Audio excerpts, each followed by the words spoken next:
என்கிட்ட ஒரு 50 கோடி இருந்ததுன்னா நான் வந்து சினிமா எடுக்கணும், 50 பிளாக். அதுல ஒரு 5 கோடி மட்டும் கணக்குல காமிப்பேன். மிச்சம் 5 கோடியே ஒரு சேட்டு கிட்ட கடன் வாங்குவேன். சேட்டு வந்து நீங்களும் நானும் பினான்சியல் கேட்டா கொடுக்க மாட்டாரு, யாரு என்னன்னு கேட்பாரு. இவங்க யாருன்றது முதல்ல கொடுத்து வச்சுறாங்க. பிளாக் மணியை கொடுத்து ஒயிட்டா மாத்தி வச்சுக்கிறாங்க, வாங்கிக்கிறாங்க. சோ இவர்கிட்ட இருந்து கொண்டு அந்த 5 கோடியும் பினான்சியல் வாங்கின 5 கோடியும் சேர்த்து ஒரு படம் எடுக்கிறாங்க. அப்போ ரொம்ப சாதாரணமா ஒரு இவர் விதார்த் இருக்காரு, இவர் இருக்காருல்ல இந்த அதர்வான்னா அவருக்கு வந்து ஆக்சுவல் சம்பளம் 5 கோடி இருக்கும். ஆனா அவரு 30 லட்சத்துக்கு நடிப்பாரு, அவரோட மொத்த பணமே.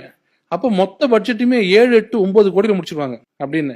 ஆனா பிளாக்ல பார்த்தா 100 கோடி படம். அது இந்த 10 கோடி ரூபாய் போட்டு படம் எங்க ஓடுதுன்னா உதயநிதி தியேட்டர் சொல்லக்கூடிய ரெட் ஜெயண்டோட கண்ட்ரோல் இருக்கிற தமிழ்நாடு முழுக்க இருக்கிற எல்லா தியேட்டரும் வாங்குவாங்க. 700 தியேட்டருக்கு கண்ட்ரோல் வச்சிருக்காரு. இந்த 700 அப்படியே அந்த படம் போட்டு ஒரே நாள்ல பாத்தீங்கன்னா முதல் நாள் பாத்தீங்கன்னா கலெக்ஷன் பிச்சுக்கிச்சு அப்படின்னு. அதுக்கு யாருன்னு கேட்டா ஒரு 4-5 ரிவ்யூ போட்டு ரொம்ப சாதாரணமா படம் அருமையா எடுத்திருக்காங்கப்பான்னு ஒரு ரிவ்யூ 5 நாள் போட்டுருவாங்க. கிட்டத்தட்ட 120 கோடி கலெக்ஷன் அப்படின்ட்டாங்கன்னா இந்த 10 கோடி இந்த 120 கோடி உண்டான 110 கோடிக்கு அப்படியே இன்கம் டாக்ஸ் கட்டிட்டு ஒயிட் ஆக்கிடுவாங்க. இதை ரெட் ஜெயண்ட் பண்ணிட்டு இருந்தாங்க ரொம்ப நாளா. இன்னைக்கு ரெட் ஜெயண்டோட அந்த பெரியவர் அவர் ஃபுட் ஸ்டெப்ஸ் ஃபாலோ பண்றதுக்கு அவரோட அடிப்பொடிகள்லாம் இருக்குல்ல. இப்ப வந்திருக்க இந்த ரதீஷ், இந்த ஆகாஷ், இவங்க எல்லாம் யாருன்னா அவங்களோட ஃப்ரெண்ட்ஸ்.